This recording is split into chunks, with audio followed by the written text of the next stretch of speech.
Hello, everybody. Welcome to the Tim Gaither Podcast, episode 108, maybe 107. I'm not exactly sure, to be honest with you. My guest today is Triston Wills. He's a two-time state champ from Derby, Kansas. He's going to wrestle for the University of Arkansas at Little Rock. I'm really excited to have him on the podcast. Got a really interesting story about having some brain surgery before his freshman year, and I'll let him tell the story. Let's bring him in. So what's going on, buddy? How you doing? I'm doing good. How are you? I'm good, thank you. Where are you at right now? Are you in Arkansas? Are you in Kansas? Where are you at? I'm at my home in Kansas. Okay, cool. What have you been doing during the lockdown? We're not really so much on lockdown anymore. All the gyms have opened up, and so I'm definitely getting back in there. And right now I coach a kids camp, wrestling camp, a couple days a week, in the mornings and in the evenings. And then just been working out and training the nights that I can. So cool, man. What weight are you looking to wrestle this year? 184? 184, yes. What do you weigh right now? I'm about 200. Okay, that's not too bad. No, especially for a big guy. You guys can sweat off a lot more weight than littler guys. Yeah, seems like it's not. I mean, if I had to cut it right now, it probably wouldn't be that hard. But I want to try to get a little bit bigger, but if I can stay around 200, I'll be all right. Yeah. So I guess you know that I'm good friends with your old coach, Jeremy Malloy. He's on my college team. Yeah. I was curious, what was he like as a coach? What is he like as a coach? Well, he's I'd say he's more quiet until he's not. He kind of walks around and when he's going to say something, he says it loud and make sure you hear it. Whether you're working hard, he'll let you know, or if you're not working hard, he'll definitely let you know that too. So I always liked having him in the corner. He was always very excited and sometimes a little emotional. Got into the match quite a bit. So it was good having him in the room and definitely good having him in the corner. I enjoyed having him as a coach. Yeah, he's definitely an emotional character, and I see him. I work in Wichita about once a year usually, and I go and see him, and I just love the guy. I love his family, and he said that you were the hardest worker that he's ever coached, which is a pretty big compliment because Derby has had a lot of studs. Definitely, that's that means a lot, especially coming from him. Yeah. I didn't grow up in Derby. I grew up in Winfield wrestling at the Winfield Wrestling Club, and I knew all the Derby guys. I used to come up and wrestle with them once or twice a week as a kid just to get different partners, and so I kind of formed a relationship with a lot of the guys, and there was a lot of good guys on the team. That's why we came up here to train with them, and so that's really cool to hear. Coming from him, that he thinks I'm the hardest worker he's ever seen. Yeah. So you grew up in Winfield. Did you wrestle with any Biddles? Oh yeah, I wrestled with a lot of Biddles. Jeremy Biddle was my head coach. Okay. The kids club. I wrestled with his son Wyatt Biddle. A couple of his other younger sons. I wrestled with Kendall Biddle. He was a couple years older than me, but he was always in the club. I was definitely around a lot of Biddles. Dude, that's got to be the biggest wrestling family in Kansas because when I was wrestling, there were Biddles. Any state tournament that I've gone to since I graduated in 1994, there's been some Biddle there somewhere. There's a ton of them, but they're really cool people, and I still have a really good relationship with Jeremy Biddle. We talk quite a bit. Really good guy, and it was fun wrestling for him and with all the other Biddles growing up. Yeah. So did you move to Derby then before your freshman year? Yes. Okay.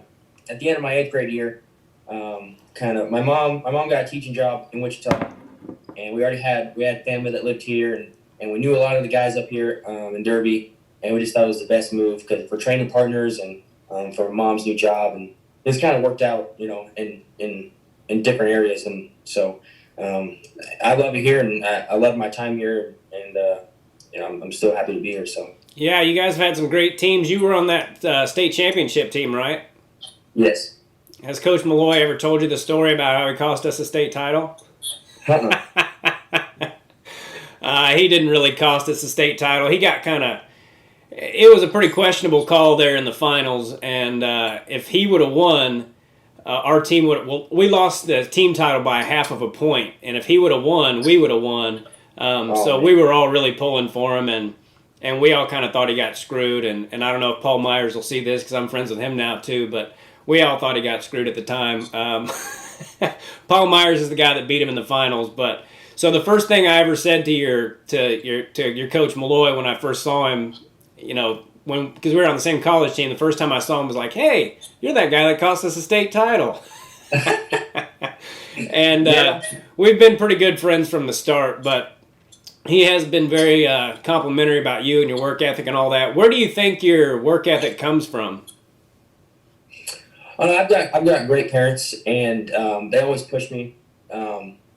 Pushed me in a way that made me want to push myself. Yeah.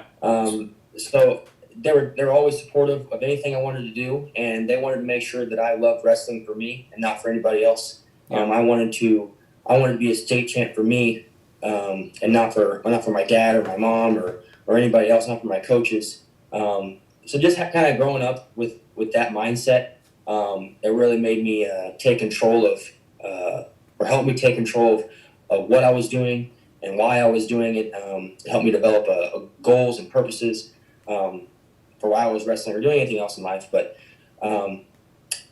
just having that support system was awesome. Not knowing that no matter what you do, they're always going to love you and never going to be disappointed in you. The only thing my dad said, he's like, the only time I'll ever be mad at you is if you go out there and you don't give 100%. Yeah. And there was I don't know if there was any time that I didn't do that. Because I don't remember him being mad at me hardly ever. Yeah. For winning or losing. But yeah, just that and in Winfield, I grew up. There was a lot of older kids, and I always wanted to beat them. In sprints or any type of conditioning we were doing. I always wanted to beat them or keep up with them at least. And they did a good job of kind of helping me along and running next to me and pushing me and verbally telling me to keep going or keep pushing myself, and that was always really cool to have those mentors look up to, and then I guess I always wanted to be like that too when I got a little bit older, and yeah, I've had a great career and great support system, and I credit that a lot to my work ethic. Yeah, that seems to be a common theme between among people who have had success in wrestling, was that their parents were very supportive, but they weren't super, like when you say your parents pushed you in a way that made you want to push yourself, how would you describe that? Like, what do you mean by that? Well, when I first put me in wrestling, it wasn't like it was forcing me to go to practice. It was kind of just something we did. I didn't really have a choice. They just took me. My dad kind of helped coach. He wrestled in high school. He kind of helped coach a little bit. He just took me to practice, and it was something that was part of my life. And then, it got to the point where, I got a little bit older, and I was losing, and he said, Triston, it's up to you. You look on that wall, look at those guys, because in our room we had all the state placers and state champs. I remember telling him, Dad, how am I ever going to be able to get first at state? How is that ever going to be something I can do? Yeah. I can barely take first at a local tournament, and he just told me to keep believing in myself, and I didn't win a whole lot when I was my first 2-3 years, and I didn't get reprimanded for it, and he didn't make me stay later. He didn't make me do anything. He just if that opportunity came, he was a suggestion, and if I wanted to get better, that's what I was going to have to do. And he, gave me those opportunities, taking me to camps, extra practices, and I started to see the work pay off, and that was the biggest motivator to keep going, to keep pushing harder, was seeing all those results. So yeah, like I said, they were great about giving me opportunities when I wanted them, and it was my job just to seize those opportunities and take advantage of them. Yeah, I think that's awesome, and I have a small son now. He's not even 2 years old yet, but those are the kind of things that I would like to do for him, like make sure he knows that I love him no matter what, and that it's not about winning and all that. And I think it was Kobe Bryant actually who I heard that say recently, and then I started hearing it more and more, was that his dad gave him permission to fail because he told him, I love you no matter what, whether you score 0 points or 60 points. And he said once you have that permission to fail, so to speak, it makes you just want to get good at what you're doing. And it sounds like that's kind of the mentality that your parents took, and it seems like it really paid off for you. How did you end up doing in kids? Did you ever win that state title? Well, I didn't make the state my first 3 years. Made the state my fourth year. Took second at state. Nice. Which kind of really that's when I would say it really clicked. I didn't have that good of a season. And were you going to say something? I'm sorry. I was just going to say that. So you went from not making it 3 years in a row to the fourth year getting to the state finals. And I didn't mean to interrupt you because you were getting ready to tell me what happened. But yeah, I didn't have that good of a season. It's just kind of, like I said, wrestling wasn't my favorite than football was. I was really into football. Wrestling was kind of, my second favorite sport at the time. I think I only did baseball, wrestling, and football. So, okay. But I was an okay wrestler, maybe win one tournament a year, and I made it to state. My first time making it to state, I took fourth at the district tournament. Kind of just like, oh my gosh, I made it. And I don't know what happened at state. I beat everybody on the front side. I made it to the state finals, and I couldn't believe that I did it. And my dad was so happy for me.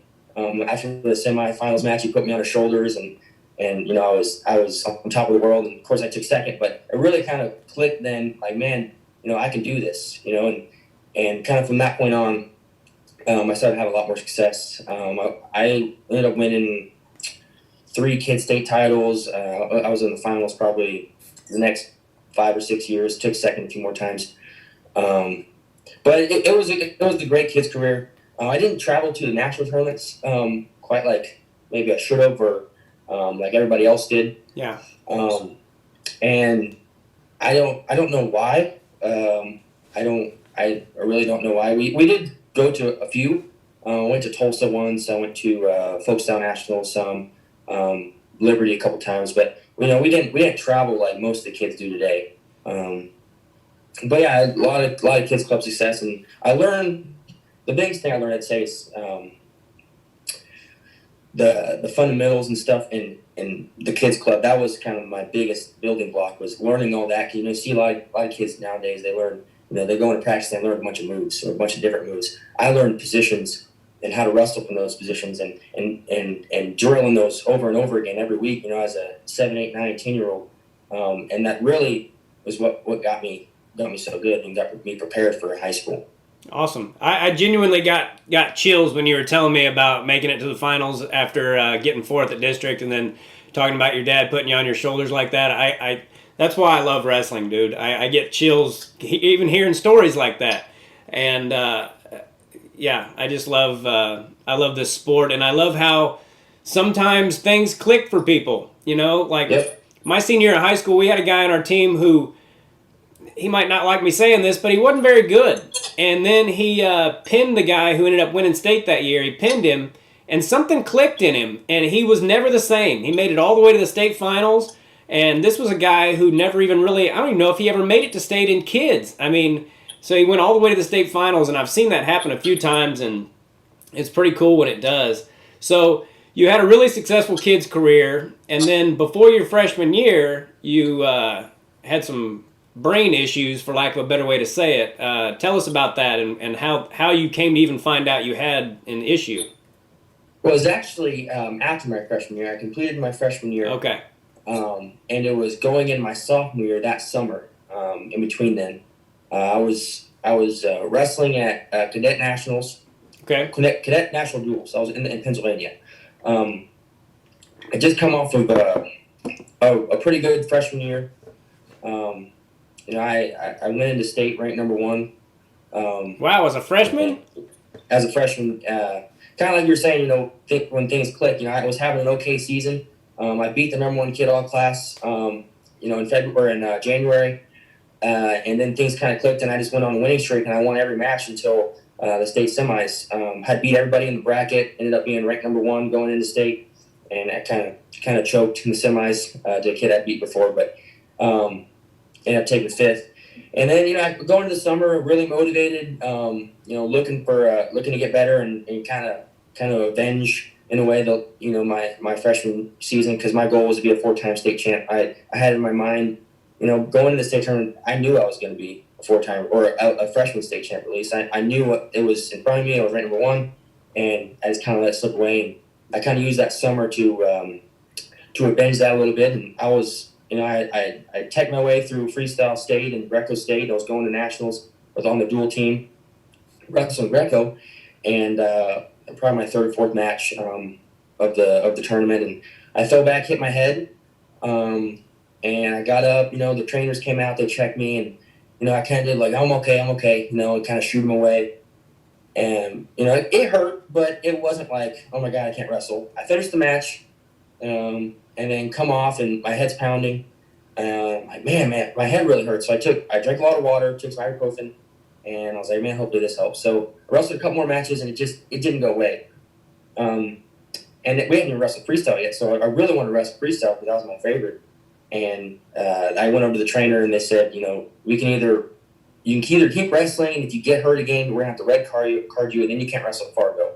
I didn't want to do that. I wanted to wrestle at Fargo later in the summer. Or they said, or you can stop now and you'll be fine for Fargo. I said, okay, well, I'll be done then. I'll just quit wrestling. Yeah. So I quit wrestling. They marked up as a concussion, even though I did really well on the symptoms test. They just said you got a concussion. And then I went home, and it hurt for another week. It kept getting worse, like a pressure headache. I would try to work out, try to run. Everything. It wasn't like a sharp pain. It was just a dull pressure. Like annoying pain, and it hurt in my neck. And I woke up one morning throwing up, and we went to my mom took me to the ER, and they did a CAT scan, I think, and they found some fluid, and they said, well, it's not blood, it's CSF fluid.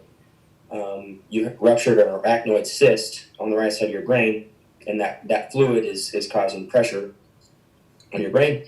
And so they said, it's not that big of a surgery, we can do it. And or wrestling, or we go and talk to the doctor, and he said, well, I can do it, but I'm gonna have to make a big incision here, and take this part of your skull out, then drain it, put it back together. And I was kind of listening, but what I really want to know is, hey, when can I get back to wrestling? Yeah. And he said, well, you should be good to go in 4 to 6 months. And we're like, okay, sweet. Kind of a little sigh of relief, like, it's not that big of a deal. A little longer recovery, but I'll be okay, and I'll get to continue wrestling. Well, we ended up getting a second opinion from a pediatric surgeon, because I was 15 at the time, up in Kansas City. Okay. And so we decided to go with him because he could do a surgery a little less invasive. So we flew to Children's Mercy in Kansas City and immediately started getting prepped for surgery. And the doc comes in, he's talking to me, and I'm like, all right, let's get this over with. And he's like, and I just asked him, hey, so when can I get back to wrestling again? And he said, never. Wow.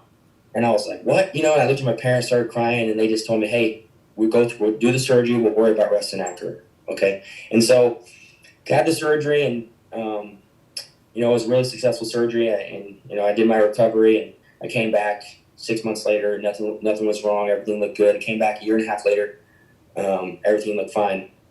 He said, you'll never need to come back again, you look great. You can wrestle if you want. I can't condone combat sports because I'm a neurosurgeon, so my job is to protect brains. So right. I don't release or give my permission for anybody to do contact sports. And we said, okay, no, that makes sense. Sure. But I'm going to go ahead and wrestle. And he knew I was going to wrestle when I walked out the door. So then I come back in January of my sophomore year, finally when I'm recovered, and I wrestled 12 matches, took third state. And then, of course, continue the rest of my high school career, winning my junior year and senior year. Yeah. Wow, what a great story, dude. What made you and your parents think it would be okay for you to come back and wrestle? I mean, just instinct? How confident the doctor was. He just said, there's a less than 1% chance of this ever happening again. And if it does happen again, we'll have to redo the surgery. Which, of course, we didn't. The surgery wasn't fun. But it didn't cause any cognitive issues, or I didn't lose any brain function, none of that. He just said we have to redo the surgery. And he said you have a higher chance of going out on the street and getting in a car wreck and dying than this ever happening again. Okay. And so that was really reassuring. And the fact that he said, you can wrestle if you want. It's up to you. He said, I just don't condone contact sports for anybody. And that's when we just, that makes sense. You're a neurosurgeon, whatever. That's your belief. We get it. But this is my life. This is what I love to do, and I'm gonna keep wrestling. Yeah. So that's what we did. Plus, if he said, yeah, you're good, and then you went out there and something happened, then, they have a big lawsuit. So a lot of times they just have to err on the side of caution and be like, yeah, I wouldn't do it. You'll probably be fine. Well, he looked at it. He knew I was going to wrestle when I walked out of the room. Sure. And he didn't say, hey, you should really think about this. This could be serious. He didn't say, no, absolutely not. He said, it's up to you. Yeah. And that was good enough for me. Yeah, and sometimes, some doctors, they don't realize, just how important. Like, my senior year, I broke my foot, and I remember this trainer being like, yeah, your season's over. You've got a broken bone in your foot. And I was like, dude, I'm a senior. I can't. There's no my season's over. I was 12-0 at the time, and I was like, I can't not, But I don't know what it's like to hear that because it wasn't my brain. But when he said, your season's over, you have a broken bone, I know how that feels on a certain level. So I wanted to backtrack real quick and ask you, what weight were you your freshman year of high school? 132. 132. Okay, so you had quite a bit of a growth spurt in high school. Yes. Okay, that's still a really tough weight class to make it to the state finals or to make it to be ranked number 1 in as a freshman. It was. My confidence was kind of low beginning of the season. I got beat a few times by some juniors and seniors, and I'm not gonna lie, I felt a little bit sorry for myself. Like, man, I'm a bigger freshman. All these other guys at 106, they're wrestling other freshmen. I'm like, man, I'm kind of getting the short end of the stick. And then, of course, I beat the number 1 kid all class, and that's when it clicked. And I was like, you know what, I can wrestle with anybody. It doesn't matter how old I am or how old these guys or what they've done. And that's when I went on, that whatever streak it was and made it all to the semifinals. That's awesome. But yeah, it was a fun year. But, just came up short a little bit. Yeah, I was the same way. I was a 130-pounder my freshman year, and I didn't get beat a lot in kids, and I was like, all of a sudden I was wrestling basically men, junior and seniors in high school, and hairy chests and all this stuff, and I'm like, tattoo. Yeah. Yeah, tattoos weren't as popular when I was wrestling, but I think just about every kid in high school has one nowadays. What do you remember about your first high school state title? I remember that it was a vision quest. It was something that I set out to do from the beginning of the season against a particular kid. And when I made that decision to go that weight, because I had a lot of people, friends, teammates, coaches telling me that I should move up a weight because the guy I was going to have to wrestle was a senior. He was committed to Oklahoma State. And I had the option to go up a weight to 170, and wrestle, and I guess an easier weight class, if you want to call it, because he wasn't there.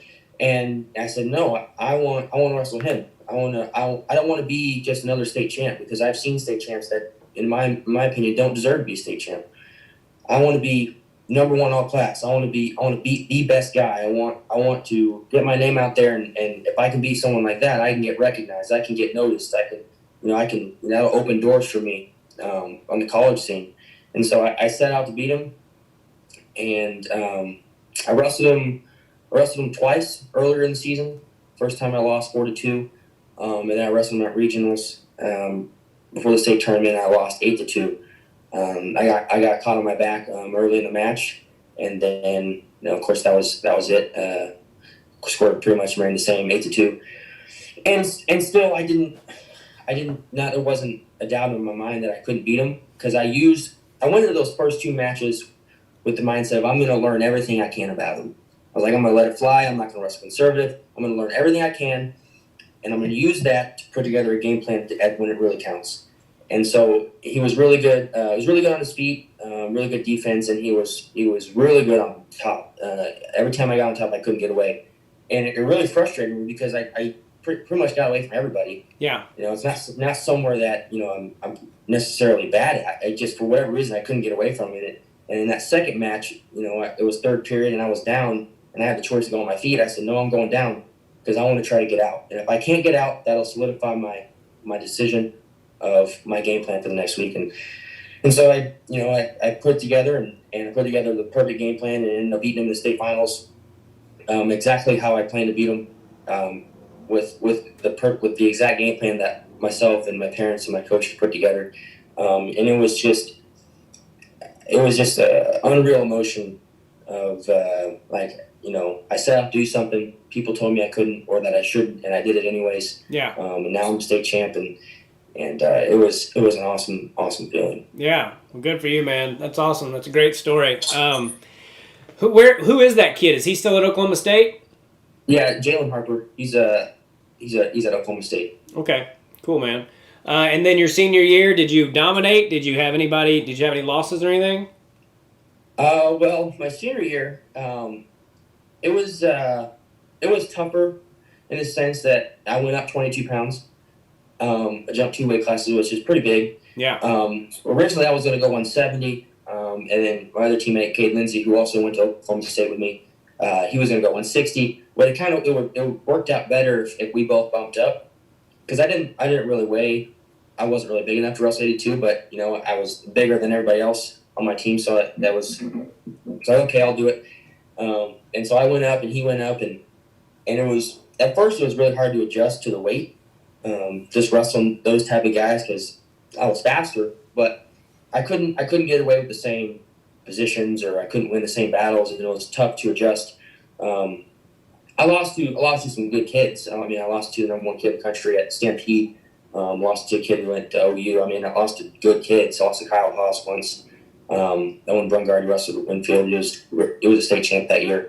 But it was just tough to adjust the weight. And I think towards the end of the season, I kind of adjusted a lot better and kind of realized this is how I need to wrestle and figured some things out. And I wrestled a good kid in the finals. He was a junior. I was a senior. He's actually going to be my teammate next year. Cool. So kind of funny, but he was a good kid. And, I enjoyed it. I enjoyed wrestling the bigger weight because, one, I didn't have to cut any weight. I was always under. I didn't have to worry about how much I was eating or any of that stuff, or have to worry about running. So that was nice. Yeah. But it was a good weight class for me, and I also realized that I'm going to wrestle 74, 84 in college, and I'm going to need to get used to wrestling bigger guys. So I kind of use that as a way to I don't know, make sure that it was the right move for me and the team. Cool. How did you get on John Smith's radar? It's not a lot of kids from Kansas end up in Division I, and a lot of that's because there's not a lot of D1 programs. But for anybody who doesn't know, John Smith is the greatest U.S. wrestler ever. How did you end up on his radar, and how did you end up at Oklahoma State? Well, my junior year when I wrestled with Jalen Harper, he was already committed to Oklahoma State. And then the recruiter, Tyler Caldwell, he was at that state tournament, kind of watching him and watching his younger brother, Kyle. He was a freshman at the time. He was watching his brother, Kyle, at the state tournament, and he saw me beat Jalen, which kind of, opened his eyes and put me on his radar. And then, he came up after me after the tournament and said, hey, we'll be in contact. And a couple months later, he contacted me, and I went on a visit. And honestly, I really wasn't expecting a whole lot. Because at the time I was a one-time state champ. I hadn't placed at Fargo yet. I hadn't placed at Fargo, and I wasn't expecting a whole lot. I didn't know if they want me to walk on or anything. And I went on a visit. It was my first visit I'd been on, first college visit I'd been on. I had others lined up, but this was my first one. And they gave me a really good scholarship, and I was like, oh my gosh, like I wasn't expecting this. And on the way home, I was like, yeah, this is where I want to go. Like this is where I've always wanted to go, and now it's a real opportunity. And I don't really see the point in pursuing anywhere else because this is my dream school. Awesome. And then you didn't get to wrestle at all your freshman year? No, I moved in June 5th last summer. Okay. And I wrestled there all summer with the RTC guys and the other freshmen. And then the end of the season rolled around, and the doctor came to me and he said, or the end of the summer rolled around, the doctor came to me and said, hey, we don't have all the notes on your surgery. And I was like, what are you talking about, man? Like, that was 3 years ago. What do you need from it? Yeah. Or that was almost 4 years ago. What do you need from it? And they're like, well, you didn't get cleared. And I was like, well, he didn't not clear me. He just said I can wrestle if I want. They said, well, since we don't have anything, you can't wrestle here. Wow. And I'm like, what? Like, what do you mean? I've wrestled the last 3 years in high school. I'm perfectly fine. I've wrestled here all summer. You did the physical on me. I'm fine and healthy. And they said, well, there's probably something you need to start sitting down with your family and thinking about what else you can do. Kind of basically saying you need to find something else to do other than wrestling. Yeah. And so I went to Coach Smith and I said, look, this is what he's telling me. And he's like, no, we'll figure it out. You just need to go home, get a second opinion, and we'll try to get you cleared that way. And so I went home and we put together a plan, and we got an appointment to a different neurosurgeon in Wichita. And we went to him, and he cleared me with flying colors. Said there's no reason why you shouldn't be allowed to wrestle. Yeah. And he was kind of saying, what you were saying about your foot, it's he said it's like it'd be like me telling a guy who hurt his knee or tore his ACL, you should never jump again. You know, well, that would technically help his knee. It's like that's not realistic. That's not life. That's not real life. So, for him to tell you that you can never wrestle again, it's unfair. The MRI looks great. Obviously, you've been doing fine with no symptoms. He's like, there's no reason you shouldn't be allowed to wrestle. Yeah. So put that all in a note, and I thought, I was cleared. I thought this is all we needed, and we should be good to go. And I brought it to the trainer, the doctor, and they said, okay, sweet. And then that was it. I didn't hear anything back from him. A week goes by, 2 weeks goes by, 3 weeks goes by, and I'm like, man, why have I not heard anything? Yeah. You have a clearance letter. You have a surgeon, a neurosurgeon saying I should be allowed to wrestle. And, my dad called me one day and said, we're just going to get another one. We're just going to keep getting them. So we got another one. So now we have 2. And then, a couple weeks later, we got a 3rd. And then we ended up getting a 4th. So we had 4 different neurosurgeons clear me, and have it in writing, and I gave all the doctors and the trainer all this stuff. And talking to the coach towards the end of the first semester, he said, you just need to build a case and maybe look into getting a lawyer to try to fight this. And so we got a lawyer. One of our good friends is a lawyer. And he tried to help us, and he put together some sort of letter, and basically saying you need to release this kid to wrestle, and we kind of threw it all at him in December, and they still said no. And it was at that point that Coach Smith said, hey, this isn't fair. You deserve to wrestle, and we're going to help you get to somewhere that will let you wrestle. So that's what happened. That's how you ended up at Little Rock. Yep. Before I ask you about that, I wanted to ask you what was your impression of Coach Smith? How was he to be? What was it like to be around that guy and be coached by him for a little while? He was awesome. He was really cool dude. He's really funny. He speaks his mind. He doesn't care what anybody thinks, and I like that about him. Very knowledgeable, of course. Everybody knows that, but super good guy, and would do anything for you. And he always had my back, no matter what, and really tried to help me through this process. And I really appreciated that. He had a ton of other things going on.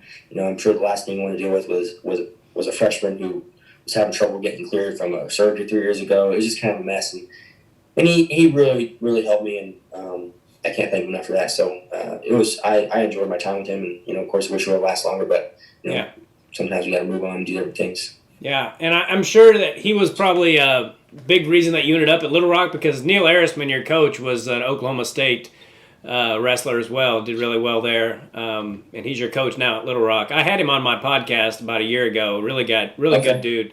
Yeah, he came to one of my shows in Wichita Little Rock, and I didn't know he was there, and so that's my favorite, is when I don't know someone's there, Yeah. And then I found out who he was and all that stuff, and pretty cool dude. So that's how you ended up at Little Rock, and how do you like Little Rock? Have you been able to visit some? I've never been to Arkansas. Oh, really? So, no, Ariston started recruiting me out of high school. Okay. Before I went to Oklahoma State, and I really liked him, and I really liked what he had to say and his vision. I really liked his character and how he was as a person. And for a while I thought probably that's where I'm going to end up. And of course Oklahoma State happened, and I got a really good offer, and my dream school, and I just couldn't pass it up. But as soon as I entered the portal this year, he called me that morning right away, and he started recruiting me hard, and it just he did everything he could for me, and he did it really fast, really quickly. I didn't have to wait a long time. Anything I needed done or any questions I had, he answered immediately, or if he didn't know, he found out immediately. he really did everything he could to try to get me there, and I thought that was really cool. And he seemed very invested to the team, and of course invested in me, and that was really important to me, was having someone that is going to be invested in me. And I don't want to be just another guy on the team. I want to be a guy that's who's they pay attention to. Yeah. And they put a lot of focus on it, emphasis on it, and get better and developing. And I really felt all of that from Coach Harrisman. And at the end of the day, that's why I made my decision. So cool. And you haven't been able to go. You've never gotten to go because of the lockdown, or why have you never been able to go? Okay. Well, yeah, like I said, out of high school, I was supposed to go on a visit there. I had one scheduled the following weekend after my Oklahoma State visit, but I didn't want him to feel like I was stringing him along or just going just to go, or for him to waste his time on me. So that's when I told him, hey, I'm going to cancel the visit. I'm going to Oklahoma State. And then this year, the COVID happened and we weren't allowed to go anywhere. And I knew that, when I heard the report, I was like, I'm not going to be able to go anywhere. And, I'm just going to have to figure this out through the coaches and what they have to say and do some research on the program. But the good thing is I have a lot of friends at Little Rock. Okay. That I know personally, that I grew up with. I grew up wrestling, grew up being friends with. So they've all kind of told me how it is and what they like about it. And they all have really good things to say about the program and Coach Harrisman and everything that was down there. So I have no worries that it's going to be a great place for me. Cool, man. Yeah, I was born in Arkansas, and I lived there till I was about 5, and I still have a little bit of family there. And I'll tell you right now, I don't know what you've heard about Arkansas. It sometimes gets a bad rap, but it's a beautiful state, and the people there are very nice, and there's a lot of smart people. You hear all these negative things about Arkansas or southern states in general, and I'm like, there are just as many smart people there and just as many dumb people there as any place in the country, Right.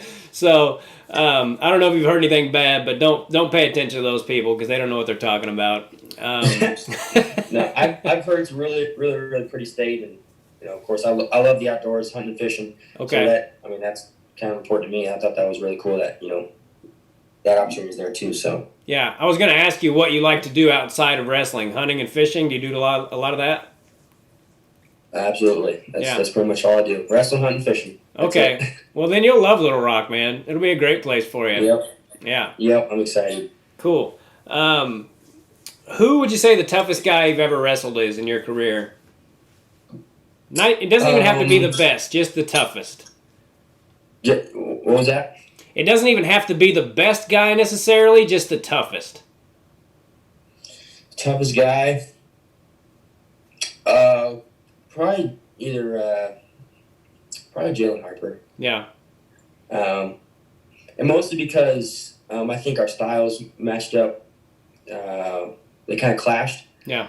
And he's a really hard worker. He's a really good kid. And, he had the same goals and drive that I had. And kind of when you get those two together, you kind of, they butt heads, and, it can be a really tough match. And he never gave up. He never backed down. He always came with something new. And of course, I obviously really respected that about him, and that's why I wanted the opportunity to beat him. So I would say him. It was always a war. No matter, I wrestled him 4 times, once in freestyle and 3 times in folk style. Beat him 1 time. Of course, it was the most important time, but I've only beat him 1 time, and that says a lot about him and our matchup. So I would have to give it to him. So when you say you executed the perfect game plan, were you able to get out? Were you able to get out at regionals, and what happened at state? I didn't get out at regionals, and the game plan was to avoid bottom at all costs. Okay. And if I was going to beat him, I had to beat him with takedowns. And so that's what I did. If I took him down, I was going to let him up, and if I had choice, I was going to either defer or choose top or choose neutral. I was not going bottom, because it would eat up time and have and wear me out. First period, I took him down and let him up. Then going to second period, 2-0.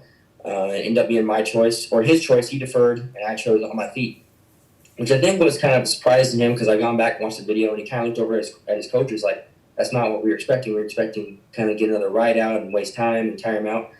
But I chose on my feet and got another takedown. And he got away going into the third period, up 4-3. or whatever it was, and third period I go on top. I let him out immediately. So I just avoided all interaction on top from bottom. Nice. Which, it's not my favorite game plan. I want to be able to compete in all those positions.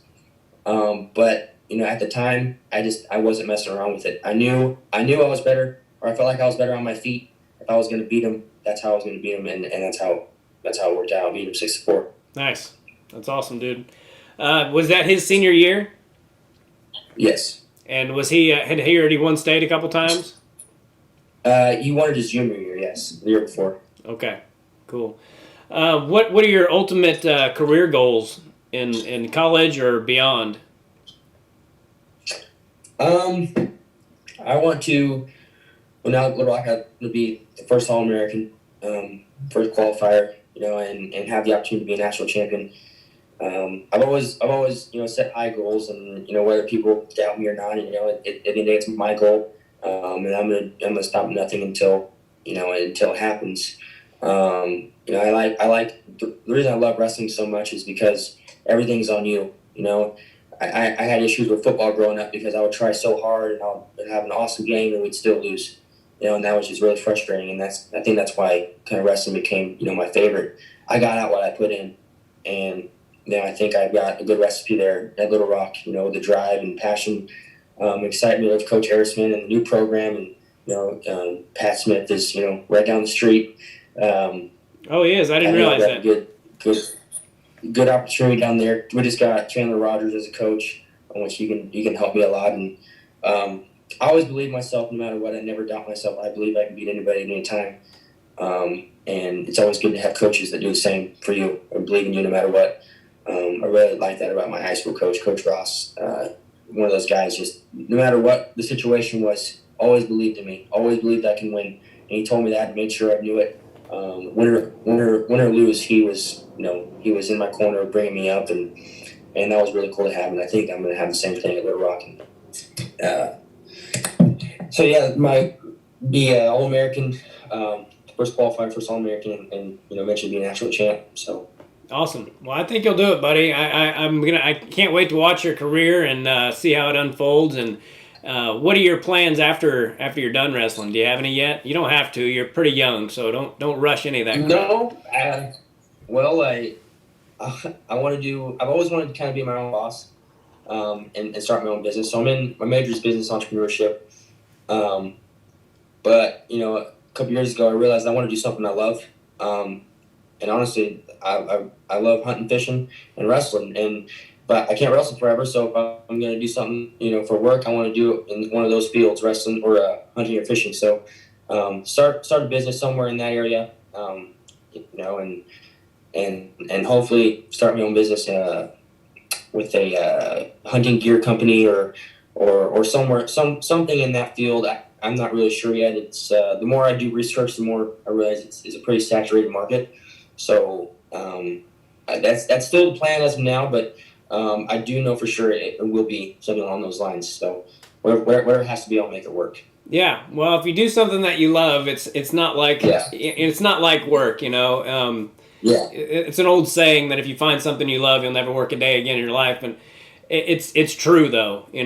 I've been a comedian now for 20 years, and I don't ever feel like I'm going to work. It's like, whoa, how far do I have to go to pick up my money? And, it's something I love. So I have all the faith in the world that whatever you choose to do, you're going to be successful in it.